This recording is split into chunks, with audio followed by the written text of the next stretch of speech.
ahead whenever you guys are ready. PJ, I guess you didn't let the emotions of senior night impact your game. I mean, 25 points, 21 in the first half. What were you feeling out there?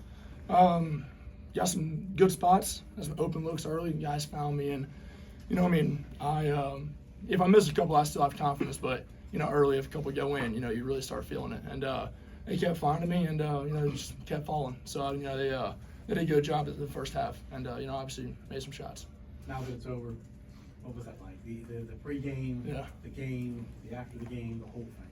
It was awesome. I mean, it's funny. Like I was before the game, I was thinking like, oh gosh, like whenever I go out there for the first recognition, I need to make sure I'm calm and stuff. But once I stepped out there, really the nerves went away, and I was ready to just go play some ball. And we did a good job of that this year, or this game.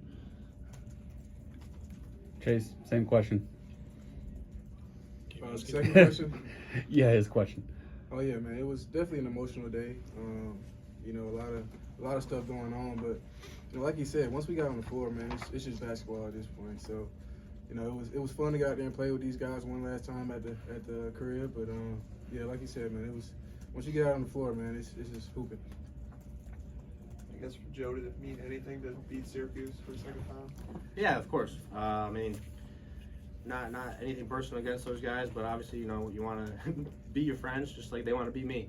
It's kind of bragging rights, but in the end, those guys were my teammates for a year. The coaches were my coaches for 4 years, and I love everybody in that program. So it'll be all fun and games after the game, obviously, but it's definitely glad to be 2-0.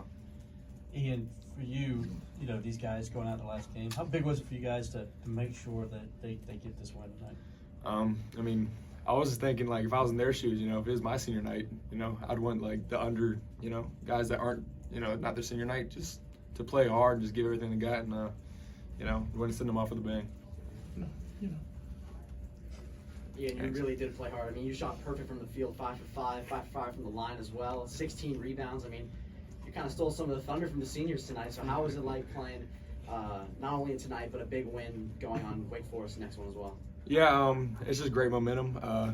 PJ kind of laughed, like one rebound on the free throw, went to his side, and went and took it from him. I was like, sorry, man, I'm sorry. But, it's just good momentum for us. And, going to this last game, trying to get that 4 seed in the tournament. So it's good momentum. For PJ, you guys coming off the Notre Dame loss, Coach Brunell was saying how the practices weren't good enough leading into the practice. How were the practices leading up to this game?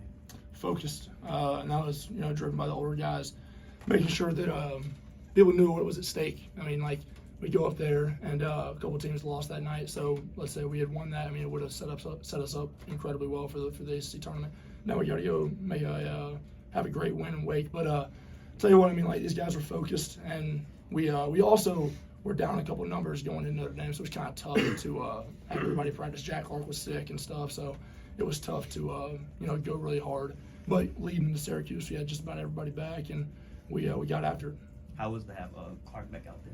Awesome. He's such a incredible, he can play any position on defense, and so having that and a big body to rebound, I mean, it's a huge. You just heard Brownell out there say that he since starting lineup we're 10-1, and so that's he's a huge boost for us. For PJ, you obviously have a 5th year of eligibility if you want to use it. How are you thinking about that decision versus the season balancing? I don't know. I mean, it's been a great year. We'll have to see how the summer goes, but I don't want to. I also don't want to overstay my welcome. Yeah, but I'll tell you what, it's been incredible here. Yeah. How did you feel about Coach Brownell kind of ribbing you / praising you, bringing up like the blankie? I don't bring a blanket. I don't bring a blanket. I don't bring a blanket. I'm the roommate. I do bring a pillow because you sleep better if you're consistent with the pillow you have. I got one of those My Pillows, and it's really supportive and it's cool. Like, it stays cool. I love it. And so, by the way, like, if My Pillow wants to do an NIL deal, that'd be great. I love it. But yeah, so I keep that on the road. And and now the car thing was bad. That was bad. Now I have a new car, 400 from Ralph's Toyota. Shout out to them. And my old Impala was on its last wheel, and so that was what I kept locked. Yeah, I locked myself in or out of it while it was running like 3 times. one time I left it running for like 6 hours because I couldn't get in there. We had practice. Yeah, but oh well. Hey Chase, what did it mean for you with your little girl out there on the court before the game? And when you look back now, years from now, how special is that going to be for you? It's going to be really special. You know, I was thinking about that, you know, before the game, you know, walking out there. And the crazy thing about it is she was asleep the whole time. I was surprised. Like, I thought she was going to be crying before the game. But, yeah, but it's definitely special. You know, that's something that I'm going to look back 20 years from now, have these pictures and memories, and she's going to be older and be like, dang, I was at the senior night. Yeah, man, it's a surreal moment for sure. Mm-hmm. Chase, on that same vein, your game has stepped up since her birth. Would you say that's a bit of dad power? Hey, I'll give it to her. Yeah, definitely. Hey, when she got here, I did start playing better, so I'll give that to her for sure. This can be for any of you guys. You guys moved the ball really well, maybe the best all season tonight. Was that a focus in practice leading up to this? The biggest focus is not turn the ball over. I mean, the big men at their place, we had half as many turnovers as we did. We probably won by 15.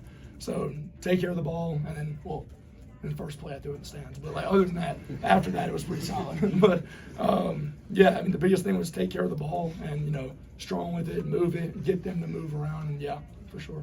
Kind of put this into perspective now as your Clemson career perhaps comes to an end. You've got a group of guys that is probably as good as you've been around since you've been here. Just what you've got going forward now, what you've put yourself in position to now do. Yeah, I mean, tell you what, this group is incredible. We can hurt you in so many different ways: inside, outside, shooting, defense, zone, man. I mean, we're extremely versatile and really deep, and so it's a fun group to play with. And I mean, Ian Schieffelin, I didn't even realize that he had 16 and 16. It's like their guys just fly under the radar. Jack Clark had like 2 points every night and 9 huge defensive rebounds. Like everybody contributes and everybody plays well, and it's a fun group to play with and a fun group to be around. I mean, we have a lot of fun together. Joe, now that you've had a full season with these guys, what are some of the words you would use to describe your fellow senior group? Just complete. I think that's the best thing. Is like, you know, these guys are complete people. Obviously complete players, and they're a complete team. But like kind of Coach Brownell said after that game, you know, I asked him. I kind of wanted to fit in. You know, I wanted to go somewhere I'd fit in, and you know, he and Donlin had bragged about the locker room and how great these guys were. And you know, you kind of hear that everywhere. Obviously, the coach wants to get you to their program, but even on my visit, I just saw how well they, you know, bonded together throughout my visit. And you know how welcoming they were. So I feel like I've been here for 4 or 5 years, and you know these guys have taken me in, and all the credit goes to them, really. And PJ, your mom before the game, she was talking about how she had the cutouts of family members, even your dog, who was trying to attend and have that type of support. But what's it been like to play so close to home, being from Spartanburg? It's been awesome, especially early on in my career. Whenever I wasn't playing as much, you know, like you come in, like Coach Brownell said, you're a pretty highly touted recruit, and you want to come in and you don't necessarily expect to play, but you want to impact the game, you want to help the team, and it's tough. And then ended up getting COVID, and it's frustrating. So having more support from my family that close to home, being able to go back and have mom's cooking and all that stuff, it was huge. And obviously they're here at every home game, and so it's very special to have people right there in your corner. And I mean, I tell you what, I hope that a lot of people can follow my footsteps of staying home, because there's nothing really like it, and being able to impact the program for the long term. And Joe did it at Syracuse. It's special. Joe, I heard time for 1 or 2 more. Joe, I heard Coach Boeheim during a broadcast say that he felt like you made the right decision to come to Clemson. How much does that mean to you, and how much counsel did he give you in making that decision? No, it was huge, and you know, I think an article just came out. My dad and I talked to him a bunch of times about it, and you know, he's a Hall of Famer, and you know, obviously being in this league for as long as he was, and knowing Coach Brownell for the 14 years Coach Brownell's been here, to have Coach Boeheim okay, you know, it made me feel even more comfortable choosing here, because like I said, he might not seem it, but about 99.9% of the things Coach Boeheim says is usually true or right, and you know, I'm gonna listen to that guy to the day I die. So everything he said came true, and to have his blessing and, you know, have a lot of it come true with, you know, the way the season's gone this year, it's surreal. Chase, PJ, with your time here at Clemson, what's one message you have for the fans as you move on? Shoot, I mean, I'll say for this season, you know, we got some big things coming. You know, we got a great team. I want our fans to stay with us, and you know we about to make a big run. It's a great team to do it.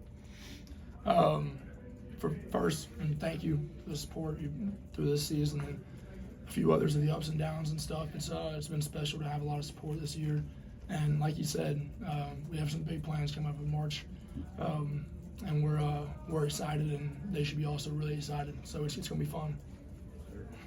Thank you guys. Appreciate it. Thanks, guys. Thank you.